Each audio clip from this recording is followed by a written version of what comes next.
Has anyone ever said something to you just casually, out of the blue, and it hits you between the eyes? It happened to me in my early 20s, and I was singing with a small group of musicians. And one of them said to me, "You have two different voices when you speak." No, I don't. No, but really, you do. There's your usual loud one when you're talking to us, and then there's the little girl one when you're talking to people in authority. Don't be ridiculous. Wham. He was right. I did have a little girl voice. "Excuse me, Mrs. Thomas, I wonder if I could possibly..." Okay. We all put on voices at times. Who amongst you hasn't sometimes tried to sound competent when you actually didn't feel competent at all? Or to sound friendly when you felt distinctly unfriendly? So it happens. But his comment got me thinking about voices, and in particular the question, what does your voice say about you? And I carried that question with me as I carried on with my life. So I won a singing scholarship to Italy, and I auditioned for opera houses, and then later I taught singing, and I helped people with public speaking and confidence, and that led to psychology and some neuroscience. And as my life rolled on, I gradually got some answers to that question. And the first is this. At times when we feel the need to be in control of people and events and even ourselves, we may run an agenda. It's a kind of inner program that takes over your communication. Sometimes we know we're doing it, but most often we haven't a clue. Let's say my agenda is to please people. Now, it's very likely that I have a rather high, pleasant voice in order to please, and that inner program will keep that voice going, even if I get quite irritated, even if I get very angry indeed, and the voice gets stuck up in the head. Or, probably the most common agenda is to win the argument, prestige, power, to win authority. Many of us have an ordinary sort of voice at home, and then the moment we get into work, we become the person in charge, the person with authority, and that voice lasts the whole day until we go back to normal again and go home. Even chatting in small talk, there's the temptation, haven't you found occasionally, to win status-wise? You know the kind of thing. So you went to Brighton for your holiday. Oh, lovely, lovely, yeah, lovely.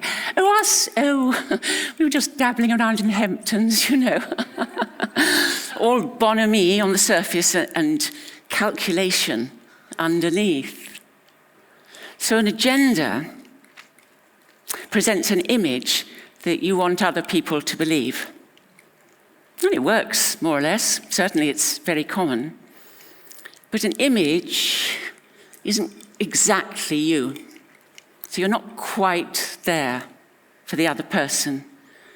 And subconsciously, they sort of know it. There are ways you can tell. I discovered you can actually hear when someone's running an agenda. 2 ways, 2 clues.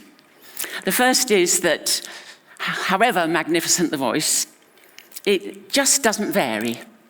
So someone will say, "Today was the best day of my life," and then, "Yesterday was a complete and utter disaster." And it's the same, there's no difference. And actually the voice gets rather boring after a while. The other way you can tell is there's a slight hiatus as the voice is switched on. My little girl voice was like that. "Excuse me, Mrs. Thomas." You hear the tight onset. So, voices, agendas, Does it matter? You'd think not. It's so common. But yes, it matters.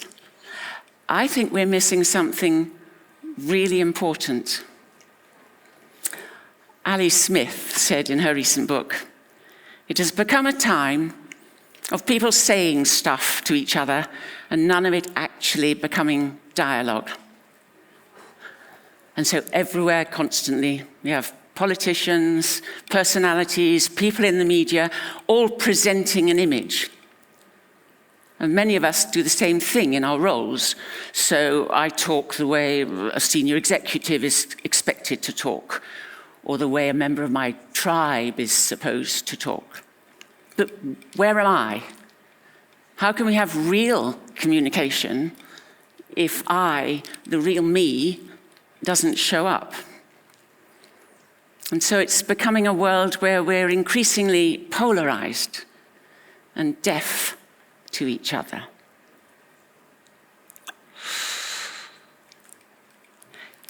Genuine communication is something else entirely.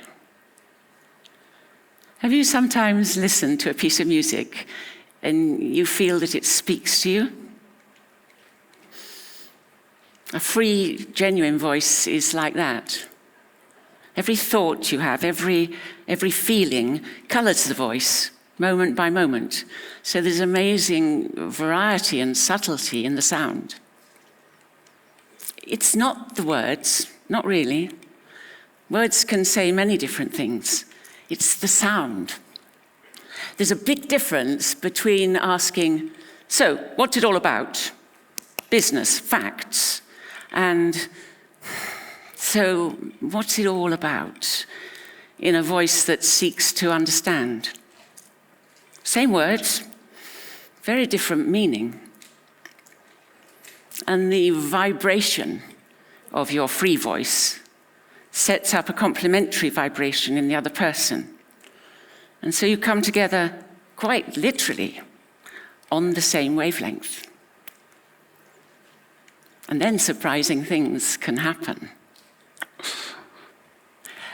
The writer Scott Peck tells of a time when he was just 15 and he was desperate to leave his prestigious school against the wishes of his parents. He was so desperate that he was almost suicidal. So he decided to ask 3 adults for advice. His personal tutor advised him to stay at school and make his parents proud. The old dean of the school told him not to be a fool and to buckle down to his studies. And the third person, his brilliant maths teacher, he listened to him for a very long time, much longer than the others. And then finally he said that if he were in his shoes, he wouldn't know what to do either. So he was sorry he couldn't advise him. Scott Peck thinks that last answer saved his life. In being real, the maths teacher gave him exactly what he needed, a way to trust himself. And so he left school and he never looked back. Being real. Be real and surprising things can happen. So, what about you? Are you stuck? What can you do to have a more genuine voice? Well, lots. The voice is an amazing, extraordinary, versatile, subtle, complex instrument. We humans got the Stradivarius, really. But there is one fundamental, and that is to dare to let go.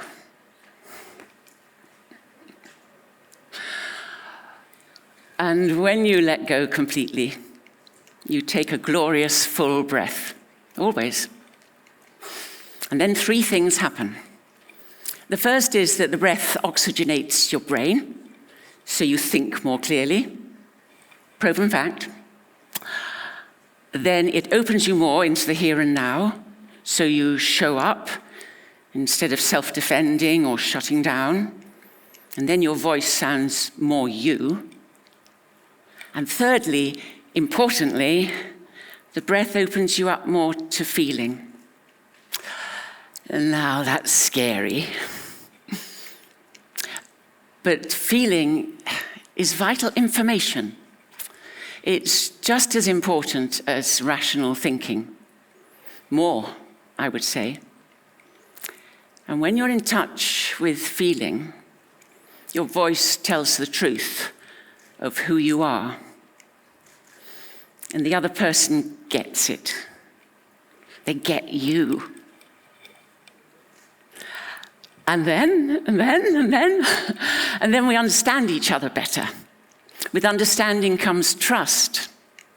We solve problems together infinitely better. And new possibilities unexpectedly arise.